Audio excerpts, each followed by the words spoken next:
Buenos días, somos del trabajo CC20 correspondiente a disforia de género en adolescente como diferencial de episodio depresivo en atención primaria.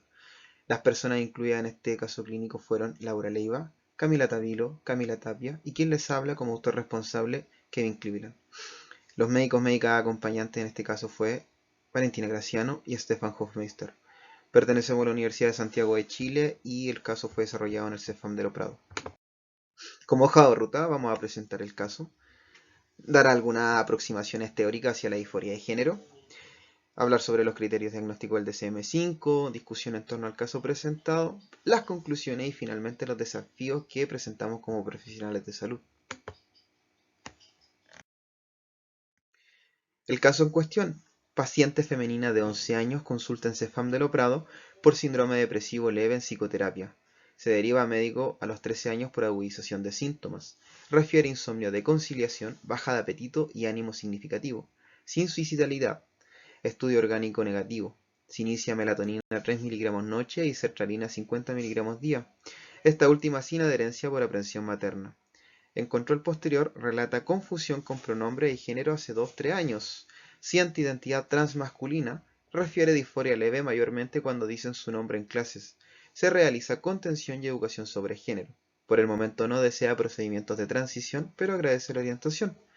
En el siguiente control, paciente refiere menores síntomas depresivos, mejoría de la energía, sueño y apetito, y madre refiere menor irritabilidad y está conforme con la intervención dada. El siguiente caso clínico cuenta con su consentimiento informado ya correctamente presentado en el Congreso.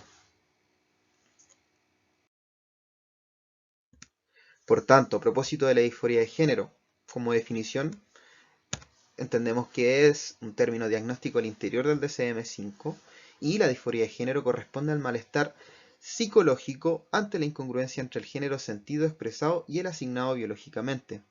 Esta angustia, más que la identidad per se, es el foco del diagnóstico. Dicha angustia es diferente de la resultante del estigma, pero ambas pueden coexistir. Es importante mencionar que no todas las personas con incongruencia de género van a experimentar disforia, y la etiqueta clínica se centra en el malestar, como ya mencionamos.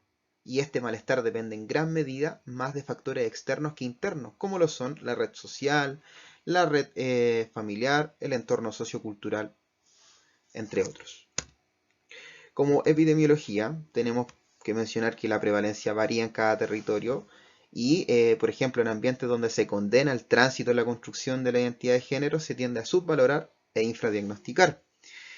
En la literatura, la población gay, lesbiana, bisexual, transexual y otros tiene mayor riesgo de problemas psiquiátricos. Podemos anunciar un 40% de riesgo de depresión, un 68,8% de suicidalidad, un 55,5% de consumo de sustancias, comparado con la población general, y frecuentemente suelen revelar disforia. La realidad nacional, si bien se desconocen cifras exactas en lo que respecta a nuestro país, hay algunos estudios que comentan que el diagnóstico de depresión se asocia significativamente con la autoidentificación de género. Específicamente, 3 grupos exhiben alta frecuencia: la etiqueta no binaria, un 69,6%, la etiqueta hombre, con un 59,6%, y la etiqueta mujer trans, como 51,9%.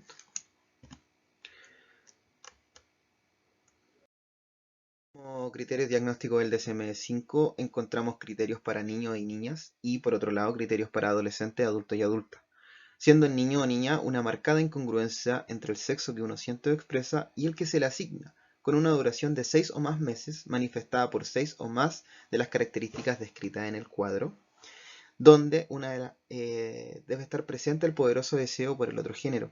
Y en adolescente, adulto o adulta es una marcada incongruencia entre el sexo que uno siente o expresa y el que se le asigna, por una duración también de 6 o más meses, manifestada por 2 o más de las características descritas.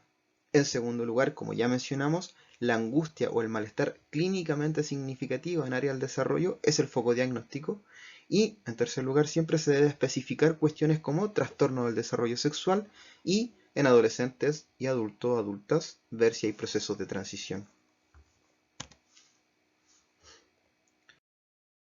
Por tanto, como discusión, es importante considerar la disforia de género como un diagnóstico diferencial en trastornos depresivos mayores, en la amplia gama de diferenciales, trastornos de ansiedad, esquizofrenia, depresión unipolar versus bipolar, siempre descartar organicidad y, como ya mencionamos, la disforia de género. Si bien la población LGBT tiene más riesgo de padecer dichos trastornos, no es una condición patognomónica. Y el diagnóstico siempre debe centrarse en el malestar de la persona y diferenciarlo de conflictos esperables en la construcción de la identidad en el desarrollo evolutivo normal.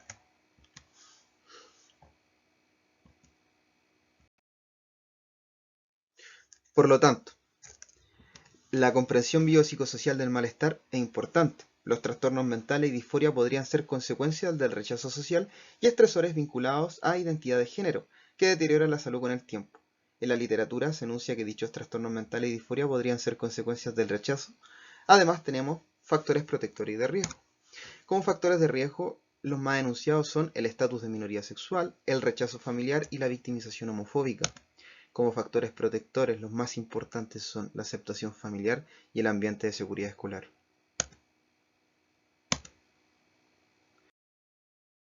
En conclusión, entonces, es urgente que como profesionales podamos visibilizar y reconocer la disforia de género como un factor predisponente o diferencial de cuadros de salud mental. Siempre hay que tener claridad en los conceptos fundamentales en torno al género asignado al nacer, la identidad de género, la expresión de género, la orientación sexual y los roles determinados socioculturalmente, no olvidando que se basan en modelos dinámicos del sentir. Por tanto, los desafíos como profesionales que podemos enunciar es que siempre hay que considerar que la construcción del sujeto-sujeto en cuanto a género, como ya mencionamos, es dinámica y en estricta relación con el medio. Hay que tener una competencia clínica básica en la orientación y desarrollo de autoestima respecto a género. Siempre el despatologizar tiene una premisa fundamental, sobre todo en los nuevos modelos diagnósticos.